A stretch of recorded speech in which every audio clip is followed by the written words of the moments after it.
Улсын хурлын дарга гишүүдээ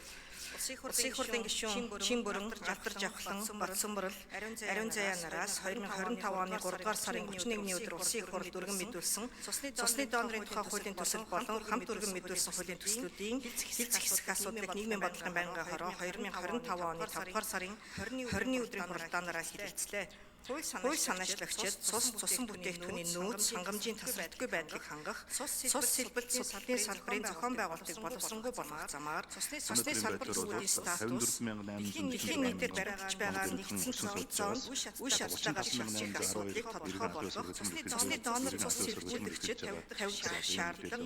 эрүүл мэндийн үзлэг хийх, цус түүний бүтээгдэхүүн хэсэг авах, шинжлэх, боловсруулах, хадгалах, тээвэрлэх, цусан бүтээгдэхүүний эмнэлгийн хэрэгцээнд хэрэгтэй холбоотой зохицуулалтыг наривчлан бий болгох шаардлагатай бөгөөд хуулийн төслийг баталснаар цусны донорын үйл ажиллагаанд төрийн зохицуулалт, хяналт сайжруулж, цус сэлбэлт судлалын тусламж үйлчилгээний удирдлагын тогтолцоотой холбоотой харилцаа бүрэн зохицуулах боломж бүрдэн гэж үзсэн байна. Цусны донорын үйл ажиллагааны санхүүжилт нь улсын болон орон нутгийн төсөв, цус сэлбэлт судлалын асуудал хариуцсан эрүүл мэндийн байгууллагын өөрийн орлого, аж ахуй нэгж байгууллага хамт олон иргэний хандив, хууль тогтоомжоор хориглоогүй бусад хэрэгсүүрээс бөгөөд хүний нөөцийн зардал, материалын зардал, зардал нийт 14 тэрбум төгрөгийн зардал гарч, үүнийг улсын төсвөөс нэмэлт их ёсоор шаардлагагүйгээр байгууллагын өөрийн орлогоор эхний ээлжид зохион байгуулах боломжтой. Цаашид техник технологийн шиг холбоотой холбоотой хөрөнгө оруулалтын зардал улсын төсөв тусгана гэж хууль санаачлагчид зээжээ.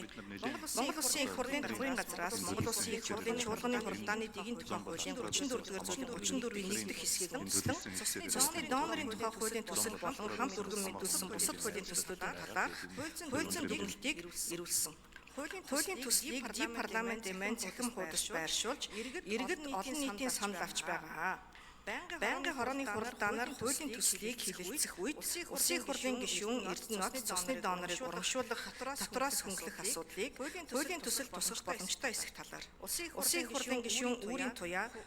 хуулийн төслийн 9-р зүйлийн 9-ийн 2 дахь хэсэг заасан цусны төвийг байгуулахад шаардлагадаг санхүүжилт, эдийн засгийн тооцоо судалгааны талаар Улсын хурлын гишүүн инх насан хуулийн төслийг баталснаар төсөвт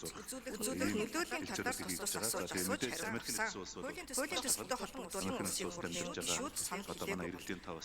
Цусны донорын тухай хуулийн төслийг байнгын хорооны хуралдаанд оролцсон гишүүдийн олох буюу 52.9% саналаар хамт дүргэн мэдүүлсэн донорын тухай хуульд өөрчлөлт оруулах тухай хуулийн төслийн 58.8% саналаар үзэл баримтлалын хүрээнд хэмжиж чуулганы нэгдсэн хуралдаанаар хэмжүүлэх нь зүйтэй гэж үзсэн. Хамт дүргэн мэдүүлсэн аж ахуй нэгжийн орлогын ардын төлбөрийн тухай хууль нэмэлт оруулах тухай, зөрчлийн тухай хууль нэмэлт оруулах тухай, эрүүгийн хууль нэмэлт оруулах тухай хуулийн төслүүдийг байнгын хорооны хуралдаанд оролцсон гишүүдийн олон үзэл баримтлалын хүрээнд хэлэлцэхийг дэмжээгүй болно. Улсын хурлын эрхэм гишүүдээ цусны донорын тухай хуулийн төсөл хамт дүргэн мэдүүлсэн аж ахуй нэгжийн орлогын албан татварын тухай хууль нэмэлт оруулах тухай, зөрчлийн тухай хууль нэмэлт оруулах тухай, эрүүгийн хууль нэмэлт оруулах тухай, донорын тухай хуульд өөрчлөлт оруулах тухай хуулийн төслүүдийг хэлэлцэх хэсэг талаар нийгмийн бодлогын байнгын хорооны санал дүгнэлтийг шийдсэн шийдвэрлэж өгөхийг та бүхнээс хүсье. Анхаарал хандуулсанд баярлалаа. Ажлын хэсэг гишүүдийг танилцуулъя.